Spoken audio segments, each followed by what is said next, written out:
Welcome to Sib Spot. Today's Reddit stories are from Am I the A-Hole? Story 1 is by NoButton8920. Am I the a-hole for either letting my mom be homeless or offering her a plane ticket to our home country? I am a 29 female. I'm originally from a North African country, but currently live in the UK. When I was 5, my dad divorced my mom and vanished. 2 years later, she met a guy online, married him, and moved to France. She lied to him. She said she was never married and had no kids, so I was forced to pretend that she was not my mother when they visited every other year. I was left with my grandma, and she did her best to raise me, but she was pretty old by then, so I ended up being the caretaker when I got a bit older. Nevertheless, I knew my best bet was to study hard, so I did. I went to a top engineering school and then started working for a multinational. Then I was promoted and moved to the French branch.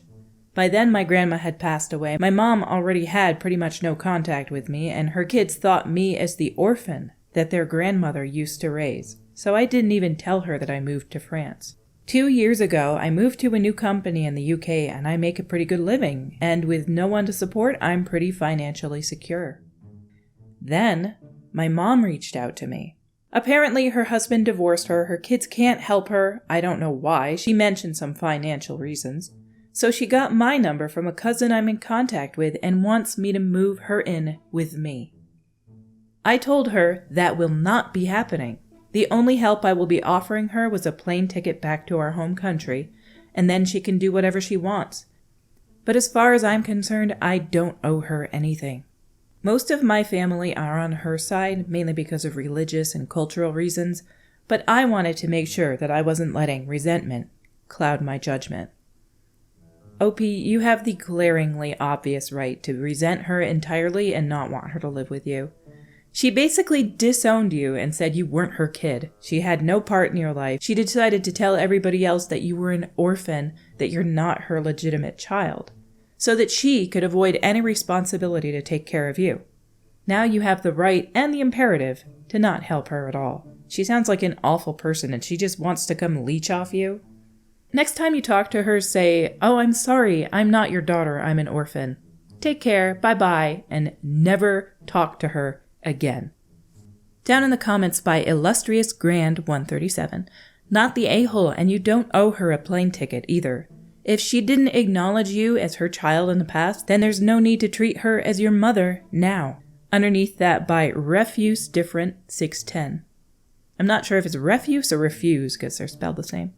Exactly. How did she have the guts to call her in the first place anyway? She abandoned her child, lied to her husband, and annulled her presence. She isn't her mother. Underneath that by Heavy Sand 5228. The type of person to force her own child to pretend to be an orphan just to keep up a facade to her husband is the exact type of person to demand money from the child she abandoned. And finally, by ASDF 9998. Not the a-hole. She treated you like trash when she discarded you, and then she acted as though you weren't her kid for years. Let alone anything more, you owe her not even the time of day. Allow her family members who are supporting her to assist her. 100%. Our next story is by Flora Rose 03. Am I the a-hole for asking my boyfriend's family to stop inviting me for dinner? My boyfriend is a 29 male, and his family recently invited me for dinner to celebrate my 28 female birthday. They are notorious for eating exactly at 5 p.m., but since I work in the office occasionally and it's a 1-hour commute, they will sometimes offer to push dinner so we can eat after I finish commuting back to town. The last 3 times they have invited me to dinner, however, I have arrived to find everyone already eating. Most recently, everyone was clearing their plate by the time I walked through the door. For some context, my train arrives to my hometown at 6:13 and I will be through their door by 6:20. If I go over after working from home, I will be there by 5:10 at the latest. I come from a family where no one touches their food without everyone at the table and ready to eat, let alone a guest. Since I was raised this way, I find what my boyfriend's family is doing completely disrespectful, and it hurts my feelings that they offer to push dinner and then eat without me anyway, not to mention the uncomfortableness. We're going to replace uncomfortableness with discomfort. Not to mention the discomfort of also having to eat alone at the table. I've brought this up with my boyfriend, and he says it's not a big deal and that members of his family need to eat at a certain time because of blood sugar issues. Also, just to note, my boyfriend has stopped eating just before I get there since I told him it bothers me. His family has not. Recently, when they offered to have me for dinner for my birthday after an office day, I politely suggested to my boyfriend that they eat without me and I will come after I get home for cake or something. My boyfriend said he wouldn't be suggesting that to his parents because it's rude and ungrateful, and that I can deal with everyone eating before me for one day. My stance is pretty firm that if you invite someone for dinner, you shouldn't eat without them. So I've asked him going forward to stop inviting me for family dinners on workday or weekdays. I don't feel like I'm overreacting or over-asking, but my boyfriend is pretty floored. I would suggest that. So, am I the a-hole? Edit. Just for clarity, on days I'm in the office and am invited for dinner, they don't eat at 5. They are well aware that I won't arrive back to my hometown until after 6. His dad works in the same building as me with different hours, so he knows the commute well and they offer to eat later but still start eating before I arrive just after 6, which is what I find weird and uncomfortable, in my opinion. This is just an example of cultural differences or traditional differences. People eat at different times. Some people don't even sit together at the table and have dinner. It's actually a pretty common thing in many countries lately. It shouldn't bother you that they all eat. Do you not socialize with these people afterwards? Can you not just talk to them after they're all done? Why do you have to eat with them? You were raised to believe that everybody has to eat together at the table and it is disrespectful and terrible if you don't. And it's not. Just go there and have some food afterwards. They invited you to come eat. You do not have to eat with them. Just go have some food. Most people want to eat a dinner, so just go eat a dinner and stop complaining about it. It's free food. Go take it and socialize with them afterwards. And if that's not something that you can do, then A, you have issues, and B, you do need to talk to your boyfriend and say, you need to tell them that they need to wait for me because I find it disrespectful to eat without me. And if he won't do that and it's going to bother you this much, then I guess you have to leave the relationship. But it's kind of a silly thing to get mad about or feel uncomfortable with. This is coming from me, who literally goes to grab a plate of food and just eats it wherever she wants to in the house. That's the kind of dinner get-together we do. Food's ready, come get a plate. We go get a plate, we eat wherever we want to. If we have guests over, we still eat wherever we want to. If we're having like a formal Christmas or Thanksgiving dinner, then we might sit down at the table. But it's rare. It's always been rare for my entire life. Down in the comments by Lizzie, not the a-hole. You can always say no to the invites also, though. And underneath that by Echo Azure, or you can tell them that you're only available for dinner on the weekends or whatever your off days are. Yeah. These two people offered you 2 solutions to your problem that don't involve forcing your boyfriend to say to them, eat later, or leaving the relationship, which I suggested to you. Say no to the invites. Say to them, I won't be able to make it on time, so I'm going to say no for this one.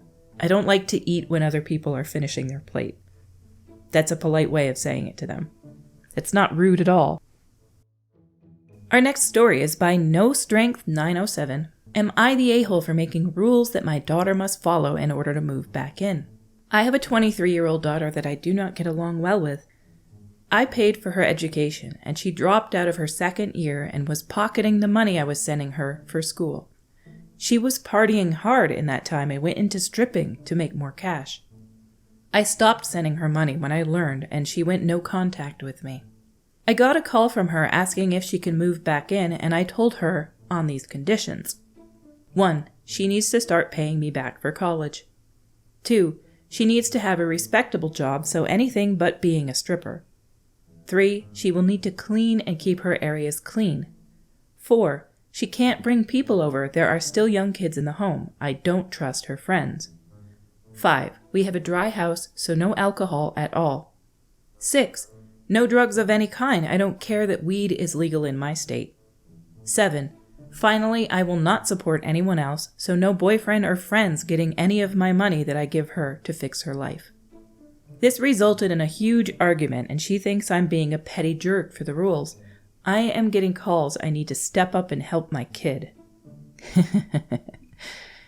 It's your house. These are your rules. She can move back in. You didn't even tell her that she has to give you any money. You just said she can't do these things. I am going to say, though, number 2, have a respectable job, so anything but being a stripper. There are tons of jobs out there that are way worse respect-wise than being a stripper. I don't find people being strippers to be offensive in any way, shape, or form. I know there's people who are going to disagree on that, but they can do what they want with themselves. However, there is a comment down below that I will read in a minute that is from the perspective of somebody who used to be a stripper. And they give a little perspective on it. I still am fine with people doing whatever job they want as long as it's not hurting anyone. Down in the comments by Upper NW Bear. This is not the one from the former stripper. Please tell whoever is calling you to F off. This is between you and your daughter. If there is any kind of compromise to be had, it might be for you to offer to revisit the rules in 3 to 6 months after you have seen how things are going. Outside of that, I see nothing unreasonable about your list. In any event, you have the upper hand. She needs a place and you have one. Your place, your rules. You have a lifetime of experience with your kid, and these rules are clearly born of that experience.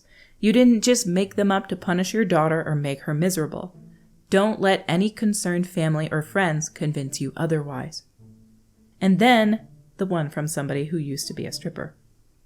By OK Review 6222. I made an account for this.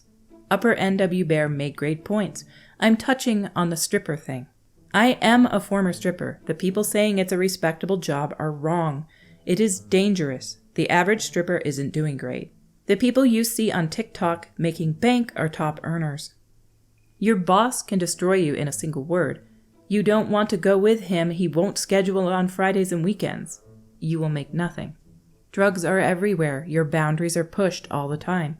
And you're screwed if you get sick or scarred.